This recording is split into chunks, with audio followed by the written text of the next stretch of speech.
gotta come up like 1/2 inch. It's gonna take a lot of what I got to get it up there and hold it. You think you can even do it? No, it doesn't make any sense to have a lift around. Okay, set it. No sense in bringing a scissor lift over, right? It's been a lot easier. It should be a lot easier to work out of.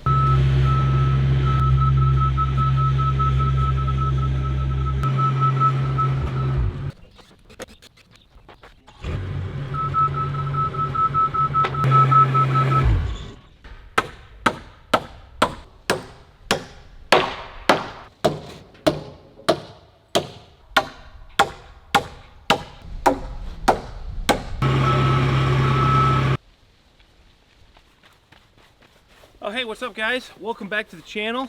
It's a new week, Monday morning.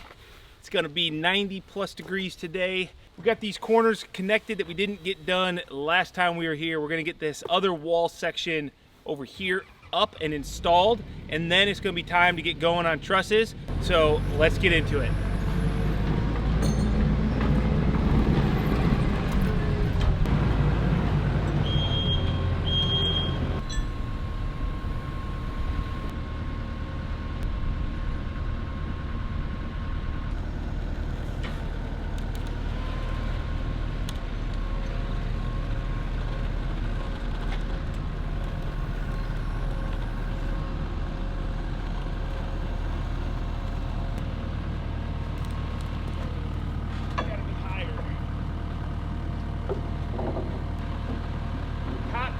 Top one. Yeah, I see that.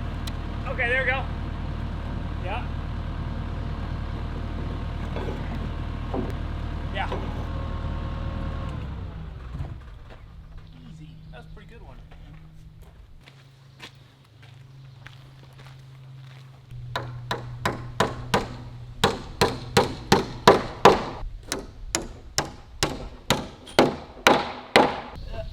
I decided to try this other belt. Yeah? See if it was cooler. It's not. No, that's probably worse. Yeah. It's smaller, but it's not cooler. I will be going back to my Diamondback though, for sure. Good to go whenever you are. So I looked up these fasteners. Yeah? USB, that's the brand. Okay. The design of them is so that when you go metal on metal, it don't over tighten. Oh. So that's pretty cool. I don't know, I read about them and it sounds to me like, whatever, just go down the line, that they're made for when you're fastening to metal, so it doesn't over tighten and pop a head off or something. Okay.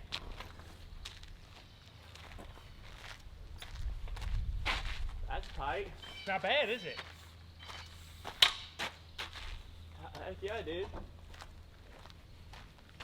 Looks like we go all the way up till the two top ones to all of our nails.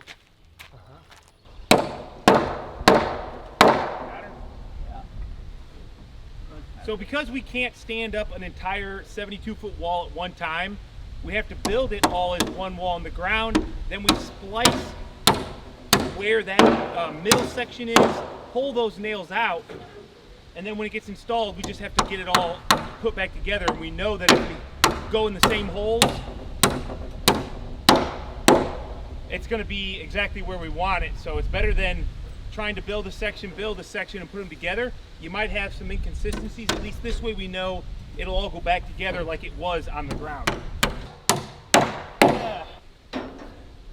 Good work, team.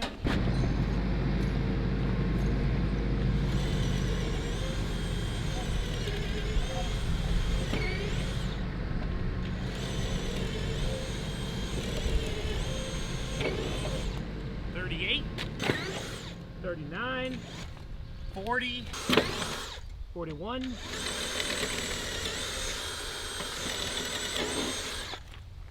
$42, Greg,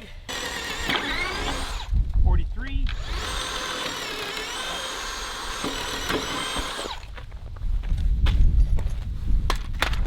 still haven't missed, Greg. Now you may be wondering, what is all of this lumber for? It's weird. We got all these 2x12s. That is for our porch. So this entire 72-foot wall is going to have a 1-story porch going down it, and then in the middle there's going to be a 24-foot wide 2-story porch. So definitely that's going to be cool. It's going to, you know, bring about a couple challenges. One of them being we're going to have a gabled roof popping out of the main roof, which is going to give us two valleys dying into a ridge cap that's going to go into the main roof structure. So there's going to be a lot of trim details, especially with the standing seam roof. So that is one thing that if you're interested in some standing seam tips and tricks or how-tos or whatever, come learn with me, because some of it will be new in a sense. Every situation is a little bit different, so there'll probably be some problem solving to do on that section there. But yeah, the 2x12s, those are for the porch. Got a long ways to go. Yeah, I know.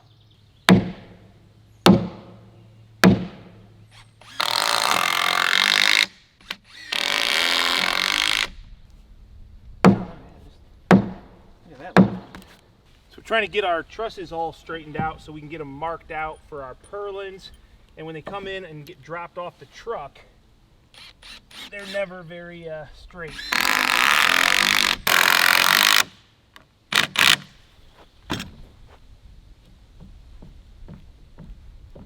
Whoa. I'm trying to get them straight, not just in line, but straight up and down. The top 5 come my way. Other than that, them bottom 4 above the first one is not bad.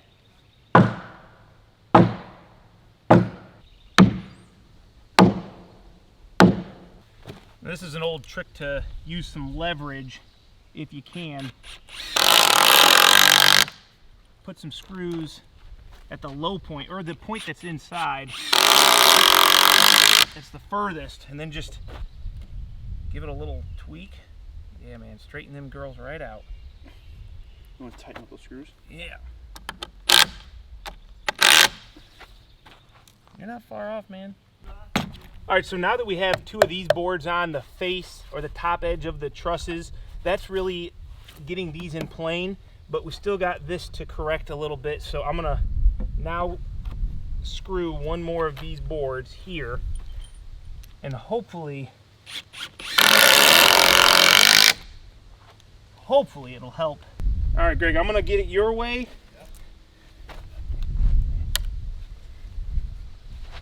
Now, 5. Hit 5 my way. Okay, hold up. Wait a second. I'm gonna redo this, Greg, because I'm gonna go over here on the bottom of our bottom cord. What I meant was the top cord, they sometimes are inconsistent because of the cuts, the angles. The bottom cord should be our 39.9 dimension, so we're gonna make sure that the bottom cord is flush on our columns when we install them. So that's actually what we want to make sure is straight, not necessarily the top. It'd be nice if it was all good, but typically in trusses that doesn't happen. Top 3 my way, Greg? No, number 3, not 4. Yeah, there you go. Trying to hold this and Oh, okay. We'll just go ahead and give it some pounds, and then we'll straighten out the tops again. Okay, I'd say that's pretty good. Now number 1. your way? Yeah, just a little. Yeah, hold that. So I know this is really hard to see, but this is the bottom cord, and since these are all painted red, that means that this side is all going to be on the same side of the building. Makes sense. They do that so that at least if the jig is off a ½ inch or whatever, it's consistently off. Now, this is what we want to be in line before we mark our truss purlin locations. Everything but mainly our last truss on the very bottom is pretty darn good. We're gonna go ahead and wait, and when we get to the very end, we'll do the last truss, but it's a little bit of a pain to move. Okay, so now we can go ahead and mark our dimensions on our truss top cord for our purlins and our wind ties that go on the bottom cord, and then we can get hanging them. But first we have to make up our purlins, get them all cut up. So I think first we're gonna go get something to eat because it's lunchtime. Wait a second, Greg. So here's a question. Do we want to bring that up? Only reason I say that is because we got to have sheathing underneath our clips for our ridge cap. We don't need a 4.5 inch gap for... No, because we're not doing the ridge. Yeah, and if we bring it up, it's not going to hurt us because we have like a whole foot. Right, so the 1.5 inch gap on the when we're on the high side. Yes. Yeah, let's do that. So what Greg's done is marked our from our peak 3 inches down, that'll be the bottom of our purlins, and we will stagger joint these, so eventually it'll be the top of our purlin. But regardless, that'll give us our ridge vent that we want, and it'll allow our sheathing to come up high enough to fasten our steel, fasten our, what are they? It's like a Z-flash. Yeah. So now he's gonna hook that nail, and he's gonna mark every 2 foot going down the entire truss, top, and then he'll also do the bottom, and then he'll just connect those lines with the level, and then these will be marked and ready to install, and then that will be where our purlins go up on the roof.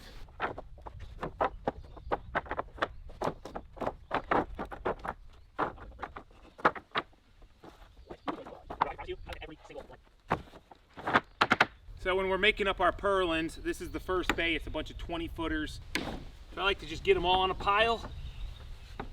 We'll get them all straightened out from one end, and then we'll mark them out.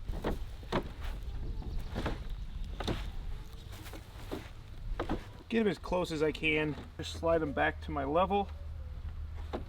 Making sure that not only are they straight with the level, but also you want to make sure that they are square. Looks like I could bring the whole thing this way just a little bit. Yeah, I like that. So now I'll mark from this side. 2 foot overhang, so I need to mark, I'm only going to be 22.5 to the outside edge of my truss, and then another 3/4 of an inch is where I'm going to drill my hole so I can put my 60 down through it. So we'll go 22.5, 23.25. I'm hoping that this works.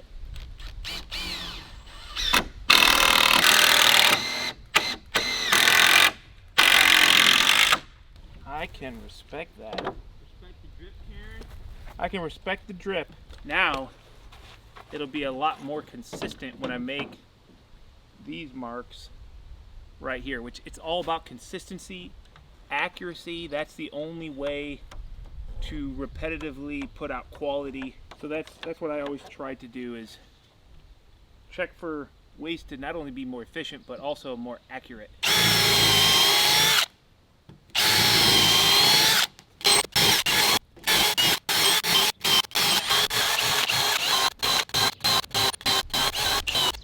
Now that we have it all drilled, that first 22.5 inch mark, I'm going to square that down, and that is going to be the edge of my truss, so I can visually know exactly where I want this purlin to be.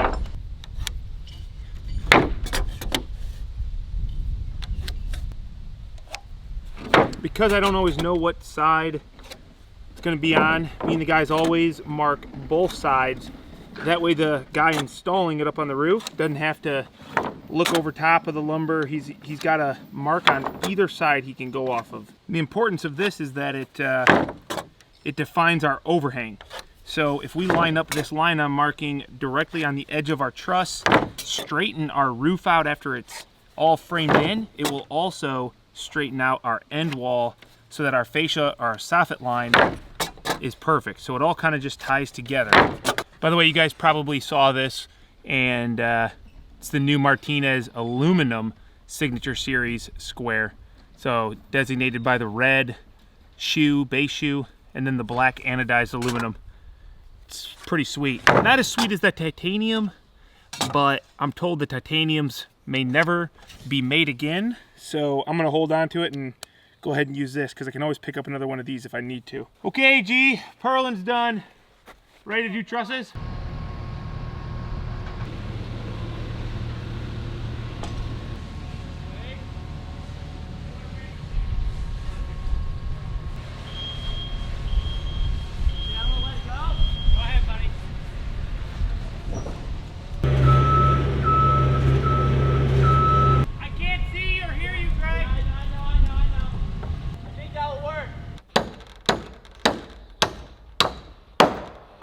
Okay, so now this is where the fun really begins, and that is trussing with just 2 guys.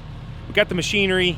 It just is going to mean that we're going to be probably up and down, you know, just running all around instead of traditionally, you know, Zach used to be here, and I guess I know I've gotten a lot of questions from people. Zach he moved on. He took a a chance and moved away with his parents out of state, which Zach and Greg were brothers. So yeah, it's a sad thing. We miss Zach, right, Greg? You know, the one that was your brother. Not ringing a bell. Wow. I hope he's acting. I hope he's just messing.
Those lines we squared down on the back side of the purlin, that lines up right with the outside edge of our truss.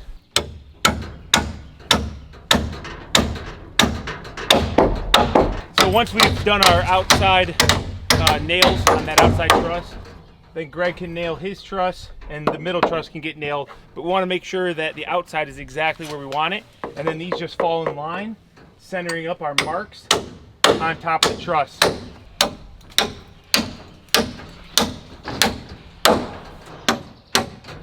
You know what my biggest fear is? What? That one day I'm going to be doing this because I always watch my nail to make sure that my nail stays good and that I'm lined up with my truss. And I'm going to smoke the web between my thumb and my... Bro, it's not fun. I actually hit my knuckle. I've never smoked that web. I feel like it would just split in half. It's probably blow up. Don't get me wrong, I'd make you snap a picture of it. Well, the camera that I normally film with, which is this Sony A7 III, I'm pretty proud of this actually. Sony A7 III, I've got the Rode Pro Plus microphone and I've got the 2470 G Master f2.8 lens. And what's really cool is this variable ND filter. So that is necessary in order to shoot out here, especially with all these contrasting colors. That allows me to really showcase some vibrancy when it's really washed out. But me and Greg just got the first bay of trusses up, and now we're gonna go ahead and get all of our chains locked down. This first bay is always, in my opinion, the most important.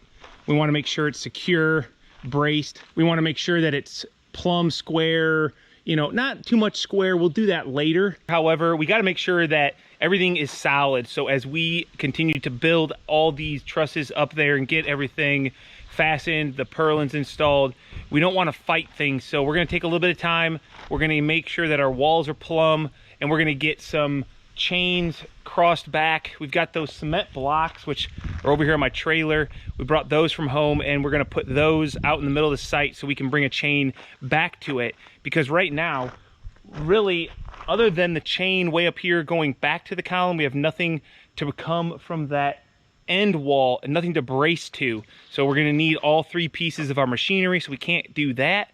And there's no good trees out there to fasten to, so we'll put that cement block in the middle and we can bring chains back to it.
So there you go. There's the cement block. Weighs about 4,000 pounds.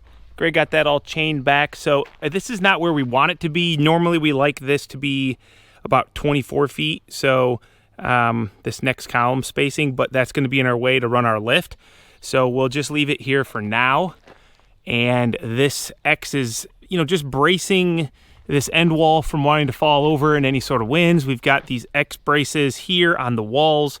That's going to stop it from racking one way or the other. And as we go out, we'll also do more of these chains that are running from this web here on the bottom cord back down to the bottom of the post. And that is going to keep it all from doing this. So pretty good way of doing it. I think it's easy, efficient. Not necessarily the day we thought we were going to have out here, but we didn't even start till after 10 o'clock this morning. And the first bay of trusses always takes a little bit longer, a lot of prep work. So we're going to go ahead and finish off today instead of trying to push another bay out, risk, you know, just working way too late. It's been hot. We're going to go ahead and concentrate on more preparatory work, getting purlins marked, pre-drilled, and everything prepped so that tomorrow we can have a really good day. I feel comfortable in saying if it doesn't rain, because they're calling for rain, we will get these trusses ran out tomorrow.